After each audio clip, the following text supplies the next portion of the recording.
से 12वीं तक जो हिंदी व्याकरण की बुक चलती है उसका अध्याय नंबर 2 पढ़ेंगे आज हम। तो अध्याय नंबर 2 स्टार्ट करेंगे। तो उसका जो नाम है वर्ण विचार एवं अक्षरिक खंड। तो भाषा की वह सबसे छोटी इकाई जिसके टुकड़े नहीं किए जा सकते वे वर्ण कहलाते हैं।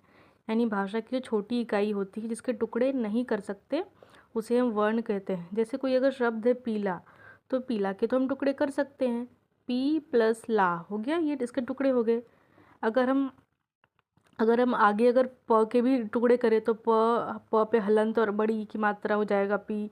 अगर ला के करें तो ल पे हलंत और आ की मात्रा हो जाएगा, इसके भी टुकड़े हो रहे हैं। मतलब ये वर्ण नहीं होंगे। अब जैसे अगर हम प पे हलंत है, अगर इसके आगे टुकड़े करें तो ये नहीं हो सकता, मतलब प पे जो हलंत है वो वर्ण होगा। अब जैसे पीला वर्ड है, पीला वर्ड कभी भी हमारा वर्ण नहीं हो सकता क्योंकि हम उसके टुकड़े हो रहे हैं। तो भाषा की वे छोटी इकाई जिसके टुकड़े नहीं हो सकते उसे हम क्या बोलते हैं, वर्ण कहते हैं। और जो ये ध्वनियाँ हैं 2 प्रकार की होती है, स्वर होती है और एक व्यंजन होती है। ठीक है, 2 प्रकार की होती है। उसके बाद सबसे पहले हम पढ़ेंगे स्वर के बारे में। स्वर जो वर्ण बिना किसी दूसरे वर्ण की सहायता से बोले जाते हैं उसे स्वर कहते हैं।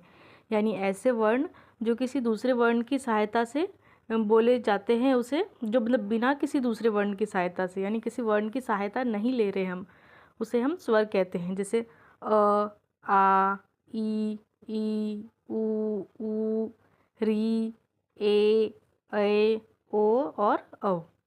ये जो है इसमें किसी दूसरे वर्ण की सहायता नहीं ले रहे हैं हम। ठीक है, ये सभी ध्वनियाँ ऐसी है जिनका उच्चारण बिना किसी दूसरे वर्ण की सहायता से किया जाता है। और अ, ई, ऊ तथा जो री है ये मूल स्वर है। ये ह्रस्व स्वर है क्योंकि इनके उच्चारण में दीर्घ स्वरों से कम समय लगता है। और जो अगर पूछेगा ह्रस्व स्वर है तो ये होंगे अ, ई, ऊ तथा री, जो है ये मूल स्वर है। और ये ह्रस्व स्वर है क्योंकि इनके उच्चारण में दीर्घ स्वरों से कम समय लगता है।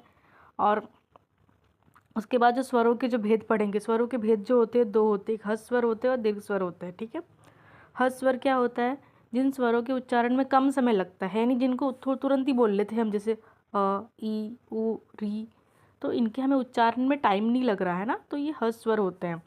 उसी प्रकार दीर्घ स्वर वो होते हैं, दीर्घ में नाम से पता, दीर्घ मतलब लंबा, दीर्घ। ठीक है, तो दीर्घ स्वर वो होते हैं जिनके उच्चारण में दुगुना समय लगता है, जैसे आ, ई, ऊ, औ। ठीक है, इनमें जो उच्चारण करने में ज़्यादा टाइम लग रहा है इनमें हमें, तो ये क्या होते हैं, ये दीर्घ स्वर हो गए। ठीक है, अब जैसे अंग्रेजी के अ स्वर का प्रयोग भी हिंदी में होने लगा, जैसे डॉक्टर, कॉलेज। अब हम नेक्स्ट पढ़ेंगे व्यंजन के बारे में। तो जो वर्ण अक्षर स्वरों की सहायता से बोले जाते हैं वे व्यंजन कहलाते हैं। तो जो वर्ण है या अक्षर है जो स्वरों की सहायता से बोले जा रहे हैं उसे व्यंजन कहते हैं।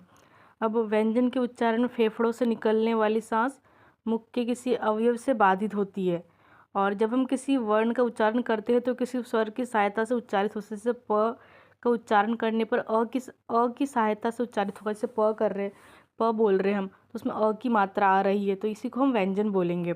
अब हल है, तो हल चिन्ह मतलब हलंत का चिन्ह है, तो वर्ण की सहायता वर्ण के स्वर रहित होने का परिचायक है।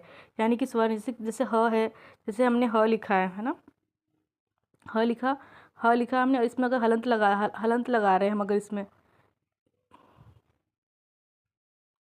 ह लिख के अगर हम नीचे, हाँ ह लिख के अगर हम नीचे हलंत लगा रहे हैं तो क्या हो रहा है, इसमें हम जो है स्वर की सहायता नहीं ले रहे हैं। ठीक है, बिना मतलब स्वर की सहायता से बोले जा रहे हैं ये, तो ये जो है हमारे व्यंजन नहीं होंगे।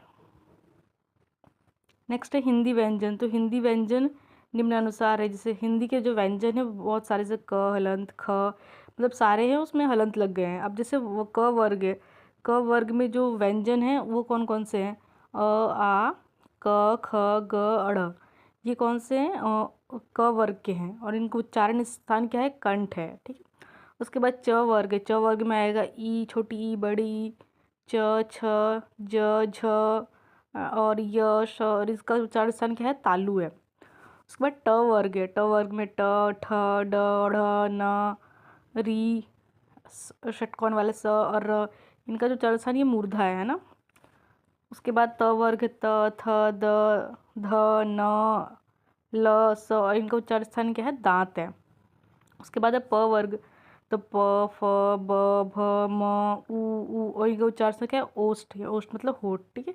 ए और ऐ के जो उच्चारण स्थान है, कंठ पे तालु है, व का है दांत है, ओष्ठ है, और ओ और औ का कंठ और ओष्ठ है।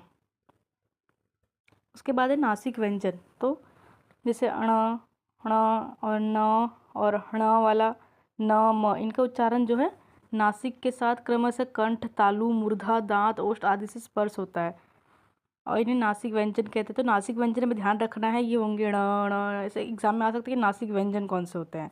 और उसके बाद अंतस्थ व्यंजन जो होते हैं, जैसे य, र, ल, व, ये स्वर व व्यंजन के बीच की स्थिति है, इसलिए इन्हें स्वर और व्यंजन के बीच की, इसलिए इन्हें अंतस्थ व्यंजन कहते हैं।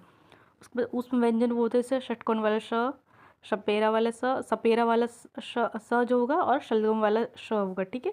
ये सारे के हैं क्योंकि उच्चारण के स्थान पर प्रश्वास वायु छोड़ने वाली सांस से घर्षण होती है, जैसे श, श, स, है ना। तो हमारी जीभ श का उच्चारण करने पर तालु से, यानी जैसे हम श बोल रहे हैं तो हमारी जीभ जो है तालु से टच हो रही है, ठीक है।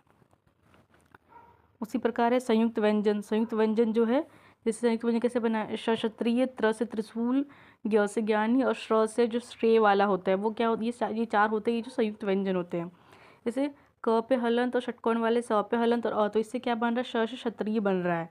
और त्र से त्रिशूल त हलंत, र हलंत, अ, और ज्ञ से ज्ञानी बन रहा है, ज हलंत, ड़ हलंत, अ, और श्र वाला बन रहा है शलगम वाला स, श, र पे हलंत और अ, ठीक है। हिंदी में ज्ञ का उच्चारण ज्ञ होता है, ज्ञ से ज्ञानी वाला उच्चारण ज्ञ होता है, आधा ग और य, और इसका विस्तार ग, य, अ, क की तरह होने लगा है। बस उसके बाद क्वेश्चन आंसर। तो स्वर और व्यंजन में अंतर जो हमने बहुत अच्छे से देखे वो हो सकते। हिंदी के संयुक्त व्यंजन कौन कौन से हैं वो देख ले। संयुक्त व्यंजन ये हो गए ना ऊपर, ये संयुक्त व्यंजन हो जाएंगे, ये रहे, ये हिंदी के संयुक्त व्यंजन हो गए। उसके बाद है वर्ण के उच्चारण स्थान लिखिए, अभी मैंने बताया उच्चारण स्थान ऊपर है, ये रे उच्चारण स्थान है ना, ये उच्चारण स्थान हो जाएंगे, ये इसमें से कर लेना। नेक्स्ट है बस ये विच्छेद वाले बताने के, जैसे ल, ई, ख, आ, तो इसमें क्या लिखा हुआ है, तो ये क्या लिखा हुआ है, लिखा, है ना, लिखा लिखा हुआ है ये। उसके बाद क्या है, म, री, द, आ, तो क्या लिखा हुआ है, ये मृदा लिखा हुआ है। उसके बाद र पे हलंत है, ऊ, प, अ, क्या लिखा है, रूप लिखा हुआ है ये। उसके बाद ब पे हलंत, र पे हलंत, अ, ज, अ, तो क्या लिखा हुआ है, ब्रज लिखा हुआ है ये।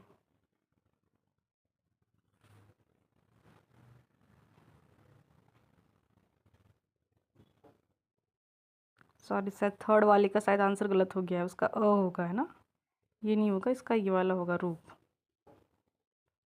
नेक्स्ट निम्नलिखित शब्दों के अक्षर खंड का वर्ण विच्छेद लिखे, जैसे वाक्य का लिखेंगे, ग्राम का लिखेंगे, हिंदी का और दीर्घ का